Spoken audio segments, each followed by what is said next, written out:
стратегический, вот он, казалось бы, в безвыходном положении, когда он уже все подписал, когда был его выход к прессе, и Владислав сказал все, и фактически он сказал о геноциде, о том, что, оказывается, давление колоссальное на... Он фактически он дезавуировал этот документ. Он понимал, что было, поэтому подписал. Да, было бы, что обвинили бы абхазскую сторону в нежелании прекращения боевых действий. И сложно было бы дальше оказывать желающим гуманитарную помощь. Просто Абхазии объявили бы блокаду и сделали бы виновной. В основном весь зал президента отель запичкано было грузинами, начиная наши депутаты Астемировой, даже Лорика Маршаня, дочь из Тбилиси, тоже прилетела в той делегации, в офисе крутилась она вместе со всеми.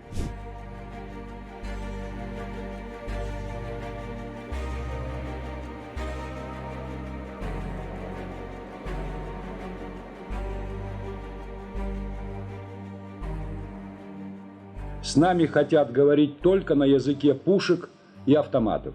Или они, или мы. Хватит уже, сколько они у нас кровь пили.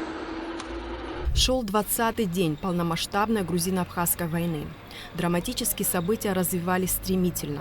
Целый народ был ввергнут в беспрецедентный гуманитарный кризис.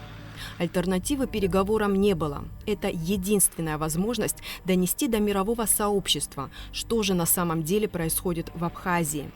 3 сентября 1992 года Владислав Арзенба едет в Москву на встречу на высшем уровне. Заявленный формат – встреча президентов России и Грузии Бориса Ельцина и Эдуарда Шеварднадзе. Руководители Абхазии и республик Северного Кавказа были обозначены как приглашенные. Появилась крохотная надежда, что удастся остановить кровопролитие.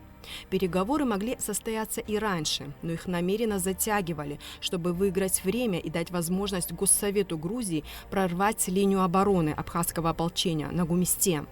Как оказалось, враги недооценили сопротивление абхазов. Все вот отмечают 3 сентября, но никто не говорит, как мы дожили вообще до 3 сентября. Потому что каждый день это был катастрофа просто. Вот, когда пришли уже на помощь и наши добровольцы с Северного Кавказа. Я помню эту ночь где-то в ночь на 31 августа. Примерно так тяжелейшая ситуация была. Поздно вечером, уже ночью была встреча. Это бывшее здание райкома партии на 2-м этаже. Там собралась, в общем, наиболее такая часть Верховного Совета вместе с Владиславом Арзенба. Вот.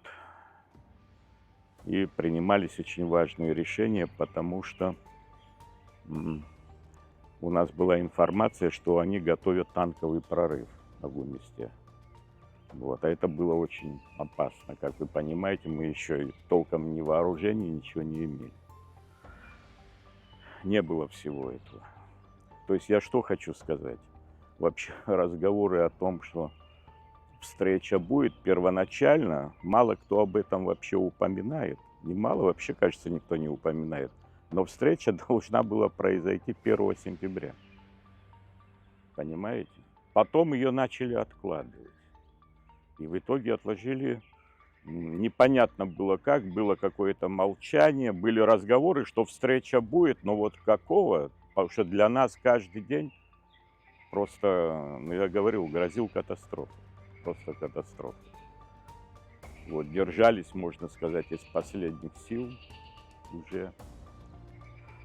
А Грузия, зная об этом, наращивала свои усилия. Вот я имею в виду на фронте Гумисинском. Вот. И потом уже было сказано о том, что встреча все же состоится 3 сентября. Почему была такая игра? Потому что они надеялись, что в эти дни все же что-то произойдет. Произойдет прорыв фронта, и тогда отпадет сама необходимость такой встречи. Ни Шеварднадзе, ни Ельцину вообще это не нужно было, по большому счету. Эта встреча кем бы она ни задумалась, как бы она ни проходила, к чему бы она ни привела, и служит свидетельством признания Абхазии в качестве стороны конфликта.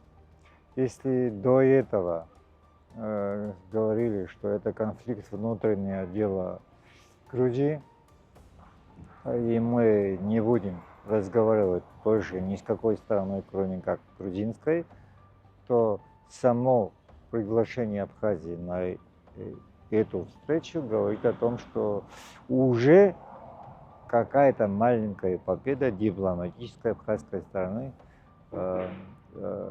состоялась к тому времени. Другое дело, в такой обстановке очень сложно, вопрос стоял, быть или не быть абхазскому народу, не говоря уже об абхазском государстве. И в этих условиях говорит о дипломатической маленькой победе. Верховный Совет Абхазии делегировал на переговоры Владислава Ардзинба и известного ученого, депутата Верховного Совета Юрия Воронова. Вылетели на присланном российском правительственном самолете с Гудаутского военного аэродрома. Мало кто знает, вспоминает Станислав Лакоба, но за несколько дней до московской встречи на Бамборский аэродром приземлился самолет Шеварднадзе с его ближайшим помощником Сергеем Тарасенко на борту. Зачем он приезжал в Гудауту, с кем общался и с чем уехал, неизвестно. Возможно, помощник Шеварднадзе встречался с теми, кто был уверен, что бороться с многократно превосходящими силами противника – безумие. Сейчас трудно сказать, был ли Владислав Григорьевич в курсе встреч отдельных людей с ним или нет. Но во всяком случае он там несколько дней находился, там этот самолет. Потом он улетел в Москву. Но вы знаете же, что ситуация была такая, что определенные люди из бывшего партийного актива, они как бы не поддерживали все, что происходило. И более того, призывали к тому, что вот это кровь, что вы никогда не отмоетесь там и так далее, что это может закончиться полной катастрофой, что нужно вовремя как бы принять какое-то решение. В обязанности Виталия Бганба входила круглосуточная охрана председателя Верховного Совета. Он вспоминает, когда была организована структура по охране первого лица и как обеспечивалась безопасность Владислава Ардзинба во время поездки в Москву. Виталий Георгиевич, расскажите, пожалуйста, как была организована охрана Владислава Григорьевича Ардзинба, когда он поехал в Москву на переговоры? Охрана не за то, что 3 сентября сразу была организована, она была организована охрана уже 23 июля 1992 год. Уже будучи работая у него, была создана эта служба безопасности высших органов власти Республики Абхазия. И официально было выделено всего 2 человека из органов Комитета госбезопасности, я и Володя Жулев. Но учитывая тогдашнюю обстановку напряженную, что всякие народные фронты, движения в Грузии, митинги, если помните, манифестации проводили, была опасность. И все время каждый шаг неизвестно было, не доезжая до Ишерах, нас могли взорвать. Я просил Айтгулара Сергея Шамба, я просил милицию Гудаутского РОВД. Помимо этого, они вечером людей присылали, здание охраняли, его охраняли. И я вынужден тогда, Василий Григорьевич, обратился, чтобы создать собственную охрану. И вот мы положение взяли из Москвы. Ну, сейчас не буду конкретно сидеть и все, но с Федеральной службой охраны и безопасности было положение, и создано был орган здесь в 1992 году, в июле месяце, вместе с гербом и с флагом была она утверждена. И вот началась война. Началась война, это все. И 3 сентября, когда пригласили, когда мне вот это было создано, я был приглашен в 9-е управление КГБ СССР генерала Плеханова, Редкобородова, Олейникова, проинструктировали, необходимое оружие дали, бронежилеты дали, автоматы дали, пистолеты ПСМ. Ну, пистолеты ПСМ, но здесь надо было подготовленных людей. Я начал свою охрану создавать, у нас не было. И для этого было прикомандировано ко мне из милиции, надежных, и то с Гудаутского района, Я Алик Ашба был тогда замминистра МВД, и Алик Анкваб в Гудоутах. И мы, вот так они присылали командировочных ко мне. И вот по приезду в Москву я заранее выходил на связь в это 9-е управление КГБ. Они выделяли 4 сотрудников Федеральной службы охраны. Этот был Боринов Владимир, Комаров Сергей, Климов Андрей, 4-го сейчас не могу вспомнить. Они встречали в аэропорту, сопровождали, и постоянно со мной они находились. И вот тогда как раз 3 сентября мы с Гудаутского аэродрома поехали на транспортном самолете. Они встречали, они сопровождали, даже видеоматериалов в кадрах. Он сзади Владислава Григорьевича стоит. Мне иногда здесь говорили, что тебя не видно, где там был. Слушай, я же не председатель Верховного Совета был. Я, говорю, охраной занимался. Я то сзади, то спереди наблюдал, чтобы не было никаких подозрительных лиц. А вот Боринов Сергей там, он обеспечивал. Они все время восхищались Владиславом Григорьевичем. Потому что служба охраны не имеет права, скажем, контакта с охраняемым лицом. А то, когда, скажем, обеденный перерыв или ужин, он говорит, возьми своих коллег. Вместе садились за стол. Они говорят, как это так с охраняемым за одним столом? Нас, говорит, на расстоянии 20 метров держит. Говорят, какого у тебя, говорит, мы фамилии, имя, отчество не говорили, какого у тебя объект какой-то интересный, говорит, с ним приятно работать. И вот постоянно они вели, вот, оказывали мне помощь. У абхазской делегации был свой вариант соглашения. У организаторов переговоров свой, причем написанный явно в угоду Тбилиси. Владислав Ардзинба увидел предложенный к обсуждению проект за 5 минут до начала встречи. Кадры хроники и стенограмма встречи передают всю атмосферу происходящего, сопротивление Ардзинба и враждебный настрой грузинской делегации. Я просто помню, что Владислав мне рассказывал потом по приезду, потому что была очень тяжелая ситуация. Очень многие же вообще не понимали. Вот, например, мне было ясно с самого начала. Я даже могу сравнить это примерно, знаете, с Брестским миром. Когда Ленин принимал решение, что нужно заключить мир, потому что другого выхода нет. Понимая стратегически, что в Германии скоро произойдут большие перемены, они на самом деле произошли. Империя кайзеровская Германия рухнула, и фактически Брестский мир был аннулирован. Примерно то же самое. Отказаться было невозможно. Первая часть этой встречи прошла прекрасно. Ставился вопрос о выводе войск Грузии. Не было сказано о территориальной целостности. Потом объявили перерыв. Шеварднадзе уединился с Ельциным вдвоем. И после того, как они вернулись, Ельцин совершенно по-другому себя повел. Причем Владислав говорит, что он был подвыпивший уже. Шеварднадзе, наверное, с собой что-то занес туда, поговорил, может быть, что-то передал от западных друзей Ельцину. Он же этим пользовался, по сути дела, шантажировал его.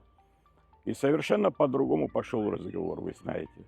Там и территориальная целостность, и сохранение грузинских войск на территории Абхазии. Рядом был самым близким тогда оказался Иван Николаевич Воронов, которого сперва не запустили на заседание.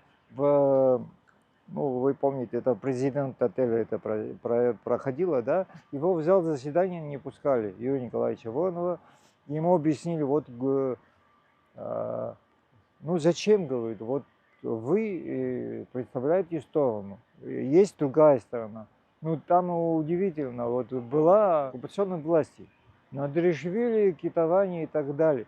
То есть и их было больше, даже Сигу был, их было больше, чем абхазская делегация. То есть те люди, которые составляли списки участников, уже понятно, зачем они и для чего они это делали. Если ты приглашаешь оккупационный режим, значит, ты считаешь это законной оккупацией, да? Ардзинба же воспротивился, он говорит, если вы позвали оккупационный режим, значит, вы это признаете. А о чем мы можем договариваться? В документе не было главного – требования о полном выводе войск, по сути бандформирований, но было сказано об их передислокации и территориальной целостности Грузии.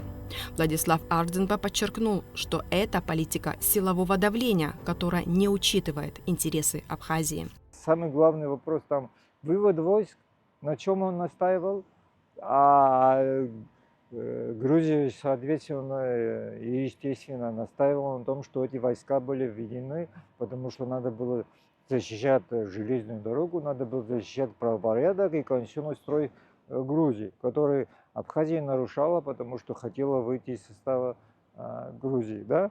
Это уже как бы коса пошла на камень, тут две категоричные стороны без посредников не договорились бы, но вот когда они начали говорить, ну ладно, говорю, все войска выводить не можем, когда уже предложение Ельцина о выводе грузинских войск не проходило, он сказал, ну пусть грузинские войска остаются, но определим, какой уровень нужен, ну где они должны находиться.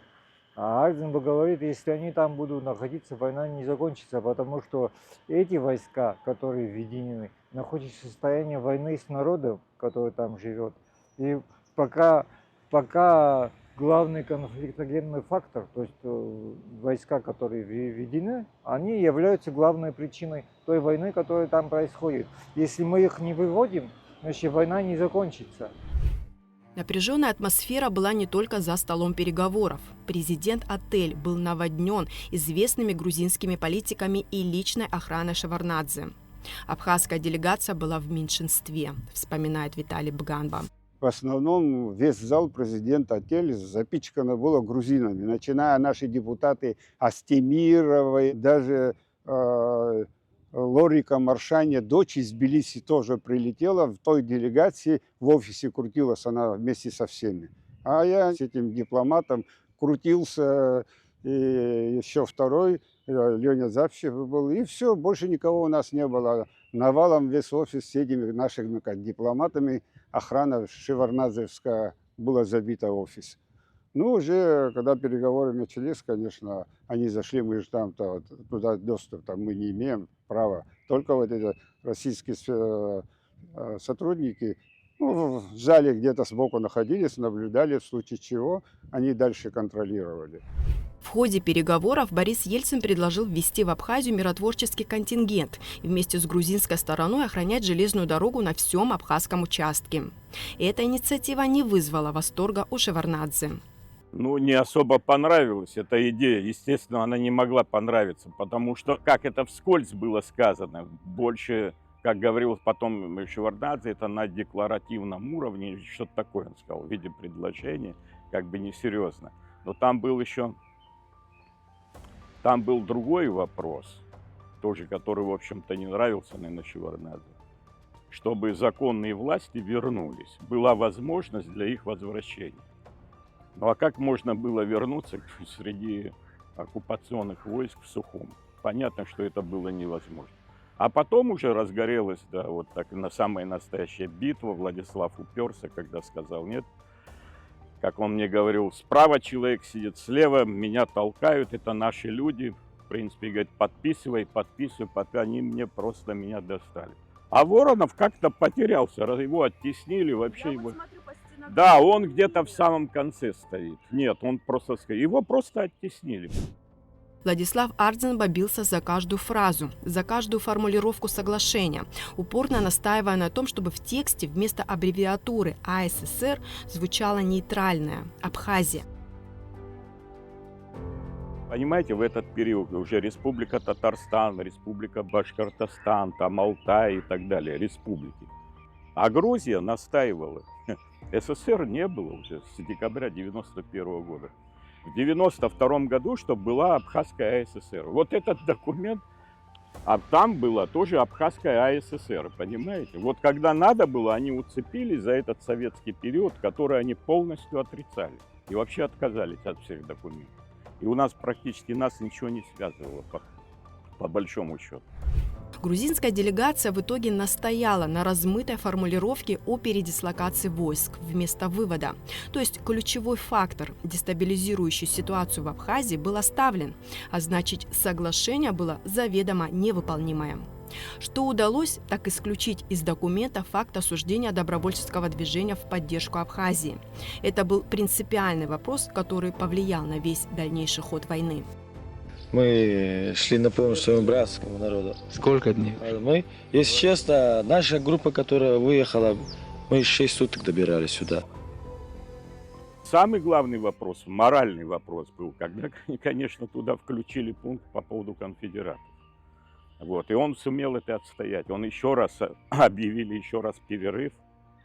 Он сказал, я совсем согласен, я готов подписать и так далее. Есть одно, но дайте 10 минут мне встретиться, 15 минут, 10 минут, как вы помните. А Ельцин говорил, пора разлить шампанское. Я помню, даже в стенограмме есть это, понимаете?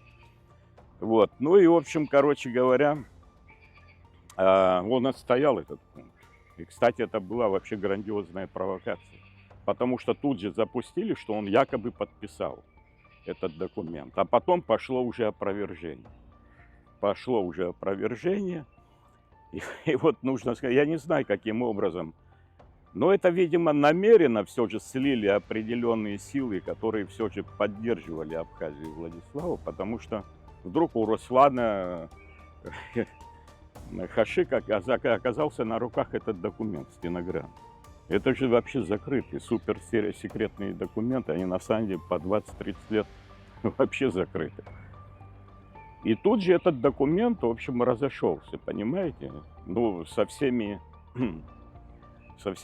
непонятными вещами, которые там были, которые происходили, когда явно не вполне, так сказать, в трезвом состоянии президент России принимает такое решение. Нет, мы не будем обсуждать детали, у нас нет времени, мы решаем по-большому, мы не хотим вникать. 11 статья, вот, которая предлагалась, предусматривала осуждение добровольческого движения в пользу Абхазии. Вот он очень долго сопротивлялся, даже в один момент даже отказался подписать само соглашение. Но Ельцин сказал резко, потом какие-нибудь молодые политики будут очень долго спрашивать у своей совести, как они поступили, за свой народ или против своего народа. То есть это было сказано ему, если ты не подпишешь, ты против своего народа. Это вообще кощунственная статья. Кощунственная статья. На глазах наших братьев, на глазах всех народов происходит геноцид против маленького народа. Идет его уничтожение. Изгоняются с территории десятки тысяч русских, армян, греков, сжигают дома, грабят, убивают. Это происходит все на глазах цивилизованного общества. И люди, люди, у которых есть еще совесть, люди, у которых не могут относиться спокойно к безнравственным поступкам, они решили прийти к нам на помощь, чтобы вместе с нами стоять рядом, защитить нас в этой отчаянной ситуации. И принимать решение об осуждении этих людей, это вообще перед Богом несправедливо. После подписания итогового соглашения участники переговоров вышли к прессе. Говорили только Ельцин и Шеварднадзе. Ардзинба дали слово по настоянию журналистов. В своей короткой, но емкой речи он сказал, что в Абхазии осуществляется геноцид и что он был вынужден подписать соглашение. По мнению Станислава Лакоба, Ардзинба фактически дезавуировал итоговое соглашение. Именно это выступление стало переломным. Ельцин и политическая элита России по-другому взглянули на Абхазию. По признанию Владислава Ардзинба, для него открылись все двери. Дайте слово Владиславу Григорьевичу, слово дайте сказать. Но я должен сказать, что прежде всего, что я тоже подписал этот документ. Подписал его в силу того обстоятельства, что на территории Абхазии осуществляется геноцид абхазского народа, изгоняются оттуда десятки тысяч людей, русских, армян, греков, произведены огромные разрушения на территории республики. это колоссальный ущерб. И мы стоим перед лицом того, что наш народ будет, может быть, полностью истреблен. В силу того и соотношения сил, и тех средств, которые используются по отношению к этому народу.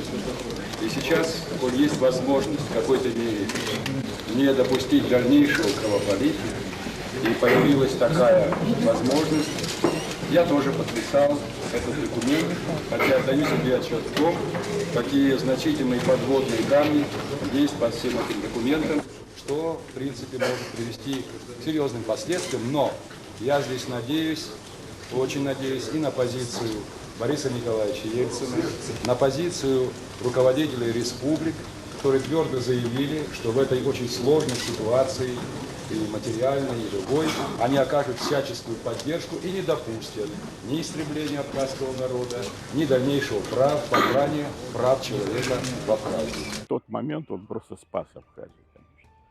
И особенно его вот выход, так сказать, такой небольшая пресс-конференция. Вы помните, как он себя вел, и какие нужные, самые точные слова он сказал, и как это произвело впечатление даже на Ельцина.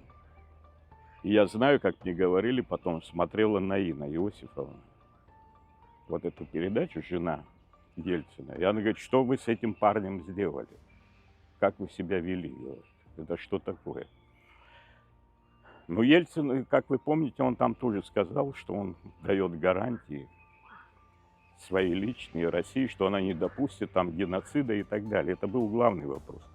Конечно, стратегически, вот он, казалось, в безвыходном положении, когда он уже все подписал, когда был его выход к прессе, и Владислав сказал все, и фактически он сказал о геноциде, о том, что оказывается давление колоссальное на... Он фактически дезавуировал этот документ, понимаете? Ну а что главы северокавказских республик, которые также принимали участие в переговорах и призывали Ардзинба подписать итоговое соглашение? По мнению историков, их поведение было сформировано под давлением Кремля и внутриполитической борьбы в республиках. Впрочем, Владислав Ардзинба не держал на них обиды, хотя и ждал поддержки на переговорах по выводу грузинских войск. Эта встреча примирительных Владислава Ардзинба доказывает правдивость фразы «И один в поле воин». Фактически он в одиночку противостоял всем, не только недоброжелателям, но и казалось быть доброжелательным руководителям северокавказских республик, которые не вынуждены были на стороне президента России. А они видели позицию президента России и не могли занять другую позицию. Мы должны понимать, что они тоже были под двойным давлением, потому что война в Абхазии использовалась внутри этих республик оппозиционными силами для того, чтобы прийти туда к власти. Это не просто вот это движение в поддержку Абхазии, конечно, братские чувства северокавказских народов, но мы должны понимать, что это использовалось и во внутренней борьбе тоже. То есть это не просто так, конечно. И забегая вперед, я там скажу, вы Владиславу Григорьевичу задали вопрос, как вам позиция руководителей северокавказских республик. Он говорит, это братские республики, братские лидеры. Ну, хотелось бы, чтобы они чуть более четко обозначили свою позицию, но мы благодарны за то, что они делают, за то, что они оказывают гуманитарную помощь, за то, что они политически нас поддерживают, и мы понимаем, что такое находиться под давлением такого руководителя, как Борис Николаевич Ельцин. Наиболее достойно, конечно, вел себя Джаримов. И Галазов, вот он какие-то там предложения делал, но... Ну, короче говоря, вы же понимаете, какая была система. Они не могли пойти против воли там президента России. И в этом отношении, конечно, там И были они сложности. советовали Владиславу подписывать. Ну, советовали подписывать, потому что он понимал, что если мы не подпишем, нас сделают крайними, виновными во всем. Потому что они не могли, он не мог не подписать этот документ. Уже так все складывалось. Но он в этом плане чисто тактически, он переиграл, и стратегически он переиграл. В целом, реакция на подписание итогового соглашения в Абхазии была неоднозначная. Не особо разбирающиеся в политических хитросплетениях осудили этот шаг и назвали пораженческим. Непроверенную и запущенную в массы информацию о том, что в документе осуждаются добровольцы, пришлось по приезду опровергать. Это было весьма больно, признался много позже Владислав Ардзинба в одном из интервью. Самый тяжелый день это вот 3 сентября, когда тогда были переговоры. И тяжесть, наверное, еще от того, что надо было принять правильное решение. Но с другой стороны, я знаю хорошо, что когда мы подписали документы, мы еще летели в самолете, некоторые люди были, которые бегали и говорили, что хайшит, хазит, хайтхит и так далее. Это весьма больно, конечно.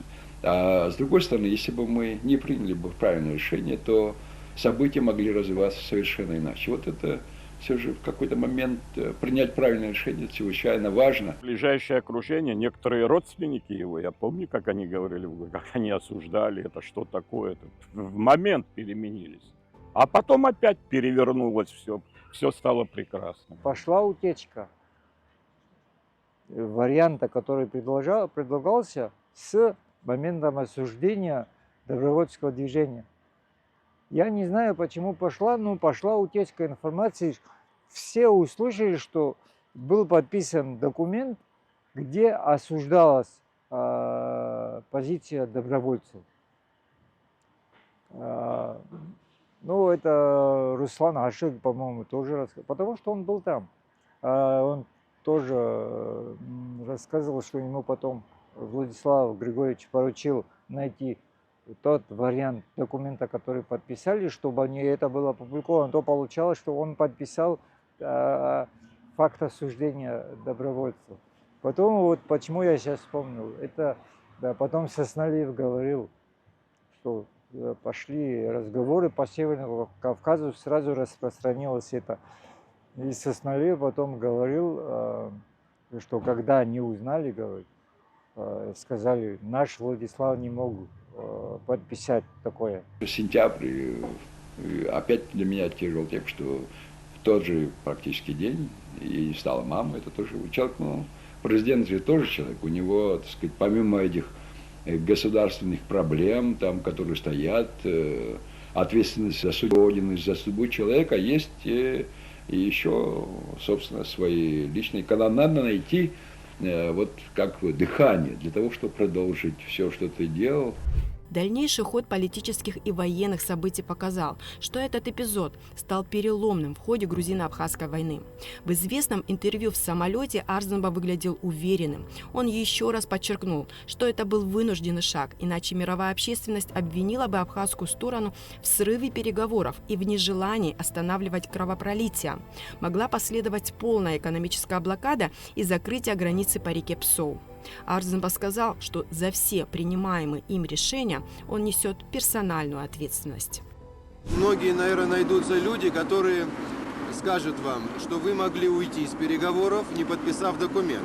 В принципе, даже такая ситуация и была. Какой-то момент, когда вы фактически отказались подписывать итоговый документ.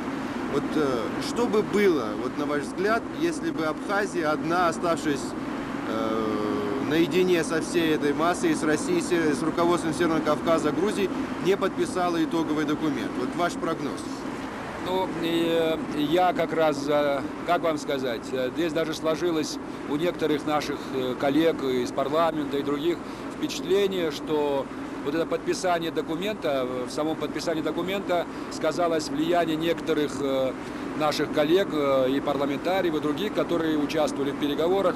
Я решительно это отвергаю. Почему? Потому что задача моя как председателя Верховного Совета, естественно, выслушивать мнение одних, и вторых, и третьих, и пятых, и десятых, всех. Но принимать решение я должен все же на основе оценки всех факторов, с учетом того, вот, какие будут последствия. И это, естественно, решение принял я самостоятельно, я несу за него ответственность. Думаю, что у меня тоже была мысль не подписывать документ, но могу сказать, что бы было в этом случае. В этом случае сам факт неподписания этого документа стал бы вот подаваться в том смысле, что Абхазия не хочет прекращения кровопролития, что она не хочет прекращения войны, что она желает, так сказать, продолжать. Это был бы тезис совершенно 100% сразу развернут, дан средством массовой информации. Наши оппоненты его активно стали бы использовать. Вот. Кроме того, в этих условиях мы могли оказаться и в трудном положении с точки зрения помощи экономической. Нам бы сказали, вот предложили вам все же какой-то вариант, какой-то шаг решения конфликта, вы отказались, пеняйте как бы сами на себя. И мы бы могли бы поставить народ в еще более сложное положение, чем в то, в котором он может находиться, вот даже приняв это решение. Поэтому, естественно, если бы речь шла лично обо мне, и я бы сам определял и оценивал, я бы, конечно, лично для себя, я не поставил бы эту подпись под этим документом, но речь шла о существенно большем, речь шла о судьбе народа. Поэтому, когда идет речь о судьбе народа, здесь решения должны быть очень взвешенные. Вот, и я думаю, что то, что я подписал документ, это правильное решение. Мы тем самым показали, что мы готовы к миру. Многие, понимаете, приняли вот за чистую монету все, что было. Но в политике так не бывает, понимаете. Слава Богу, что он пошел на такой шаг, взял на себя такую ответственность. Ведь он где-то только 5-6 он появился в Гудаутах. Я помню, как один человек выбежал в Гудаутах, мы еще помню, с Лакербая шли, Леонидом. И выбежал один человек, и катастрофа, мы погибли, мы все такое. Кстати, родственник его ближайший. Я говорю, что ты это? И вот я сейчас слушал BBC, я говорю, ты грузинскую редакцию слушал, грузинскую редакцию. На самом деле там все по-другому. Обстановка была, я говорю, очень накалена, конечно. А потом как-то все, когда вот он прилетел, прошел этот репортаж Русланом в самолете, другие вещи, и все это как-то рассосалось. Но то, что вот он рассказывал, Владислав Григорьевич, он говорит, после этого для меня открылись буквально на второй день все двери. Гайдар лично мне звонил, все, любая помощь, любая поддержка, все. Готовы были все предоставить. То есть Ельцин как бы это тоже понял, и что-то там сыграло, понимаете, в нем, что-то сыграло. Грузия давила на то, что ввела войска для охраны Абхазской железной дороги, где якобы систематически происходили подрывы транзитных железнодорожных составов и хищения грузов. По словам историка Аслана Авицба, подрывов на Абхазской железной дороге было всего 3, да и то на участке, контролируемом звиадистами в Галском районе. Грузинам нужен был повод, и они его нашли. В основном эти взрывы на территории Закавказской железной дороги происходили географически на территории, где функционировали сторонники Звяда Гамсаходия. И вот даже есть, тогда очень часто приводили цифры, из 60 взрывов, подрывов железных дорог, но это были теракты, это специально были сделаны. На территории Абхазии только было 3. И то на той территории, которая контролировалась сторонниками Звяда Гамсаходия, то есть в Гальском районе.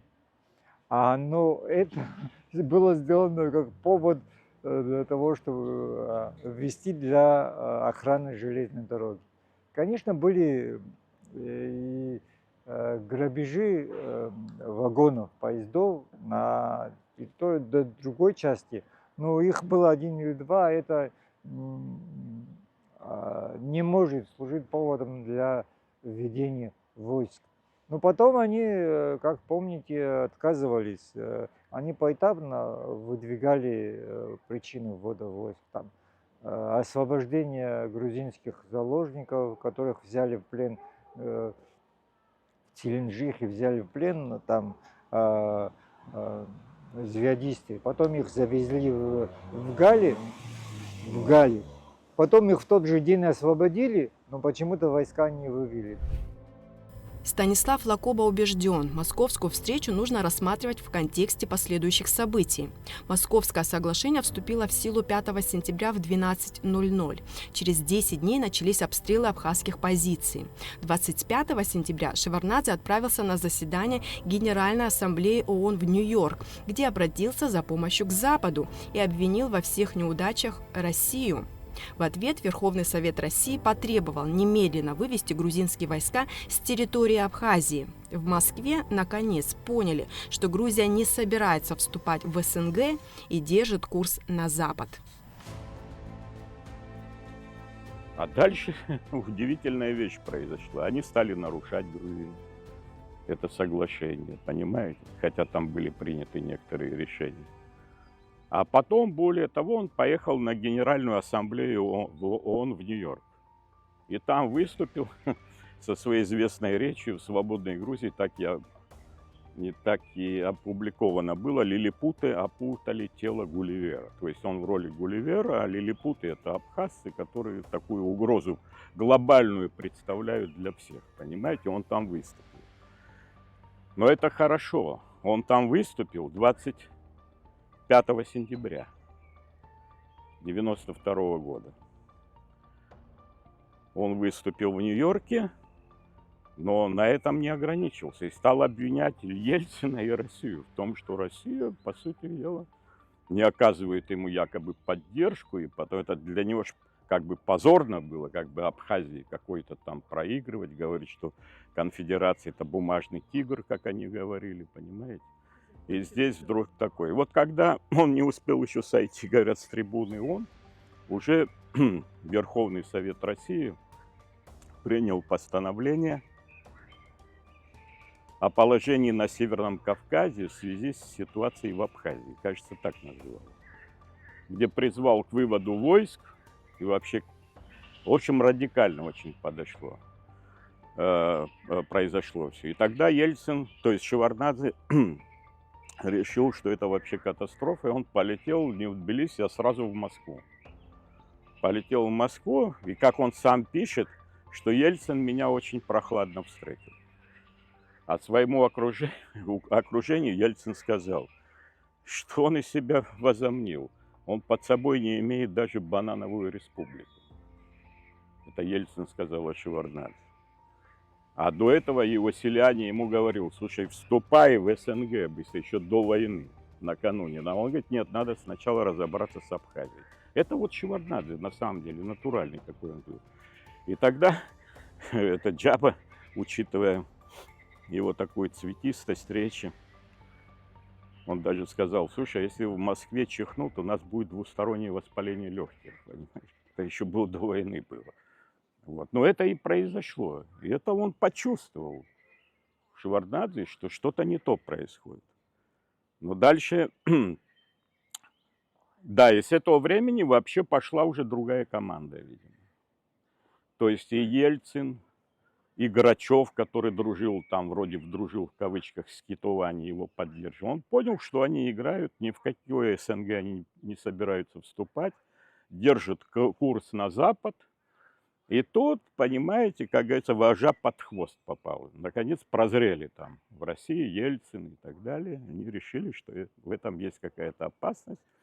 А Шеварднадзе решил, что больше должны считаться с ним, чем с Россией. Это вообще абсурд был. У него такая мания величия была, болезненная, понимаете? Он решил, что он всех может переиграть, что он такой мировой лидер, с которым все будут считаться, а было совершенно не так. Несмотря на весь драматизм переговоров, ультимативный настрой ее организаторов и абсолютно невыгодные для Абхазии пункты итогового соглашения, Владислав Арзамбов в тот день переиграл сильных мира сего. Он принял единственно правильное решение и не проиграл. Ученый и политик, он определил судьбу современной Абхазии.